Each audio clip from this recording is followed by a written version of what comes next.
I got rich by doing the absolute minimum. Like seriously, I wasn't crazy disciplined, I wasn't born some super genius, and I definitely didn't follow the traditional path. In fact, I grew up poor, I didn't do great in school, and I just generally struggled like well into my 20s. But I was good at doing as little as possible. But I also had 3 other unconventional traits that I always thought were weaknesses because that's what people told me they were until they turned me into a multimillionaire. If you've ever felt like you don't fit the normal mold, like you're wired differently, then pay attention, because if you have even one of these traits, you might be way closer to getting rich than you think. So here are the unconventional traits that made me rich. The first trait is what I call the MVE, or the minimum viable effort trait. My whole life, I've always looked for the minimum amount of work I would need to do to accomplish something. So meaning, how little does this thing actually need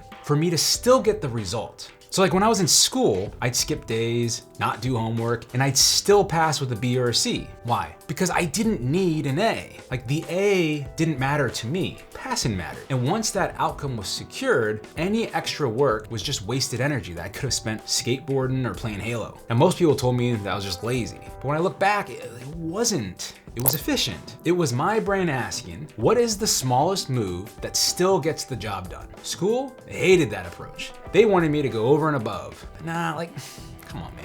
I got shit to do. Or there wasn't a good enough reason to go over and above, at least not in my mind. Even at one of my first factory jobs after high school, after I dropped out of college, they had clear rules about how many days I could miss and how late I could be and how many days missed would equal a write-up and how many write-ups would equal you got fired, right? And it was all just written out. So I read the manual, learned the rules, and then I did the minimum amount of effort required to achieve the result that I wanted. And that's the key. Now, if the result that I wanted was to get promoted, then sure, I would have adjusted my effort because my desired outcome has changed, so my inputs would change. Simple. And that wiring followed me into business. It's the reason I start fast, even when things aren't quite ready. It's the reason I delegate. It's the reason I don't overthink like most people, because my brain is wired for leverage, not effort, not grinding, not perfection, just enough to win and move on. How can I get more by doing less? My next trait is there's always a way trait.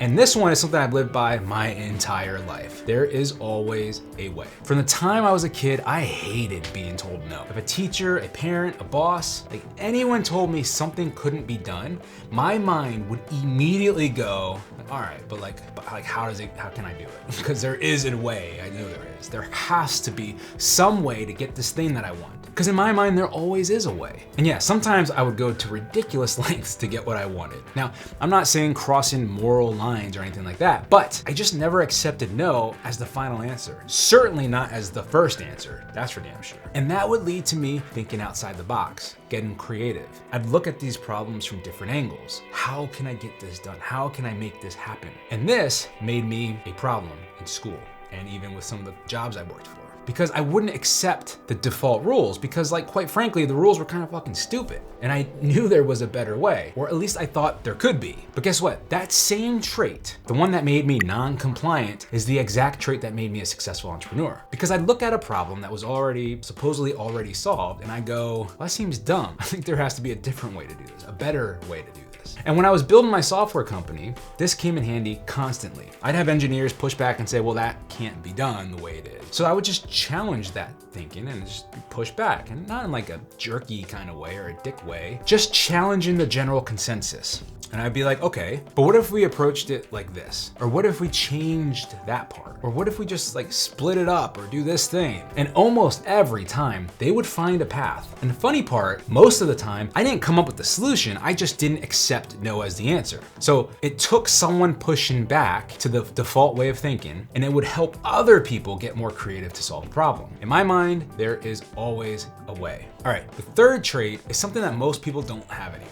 I call it relentless optimism. And I don't mean like be positive kind of shit. Like I mean deep, almost delusional belief that even if you fail, it's still worth trying again. Because when I look back on my life, I have failed way more than I've succeeded. Like I've had a ton of business failures, money failures, job failures, relationship failures, and the list kind of keeps going on and on. Like I used to joke that I was a professional failure. And people would say that I just never learned my lesson. Like they would kind of, especially in the beginning, they would view it as a negative. Like, look at this, like he keeps trying and it's kind of sad. But here's the truth. Every time when they would say, I never learned my lesson, I did learn my lesson every time. And that lesson made me better the next time I tried. Every failure gave me data. And every time I came back, I had a better plan. You see, most people, they quit after 1 or 2 tries, not because they can't do it, but because they lose belief. So the real optimism here is like, it means you don't take failure personally, you just take it as feedback and move the hell on. I remember when I was 19, I had just come off a failed business attempt where I put everything I had into it.